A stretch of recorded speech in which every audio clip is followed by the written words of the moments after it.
Hello, আমাদের OLA আমরা এটা নিয়ে যাবো ওদের বাড়ি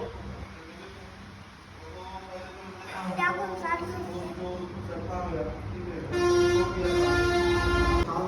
এমনি লাগে, ঠিক আছে? তারপরেও বলো কিছু।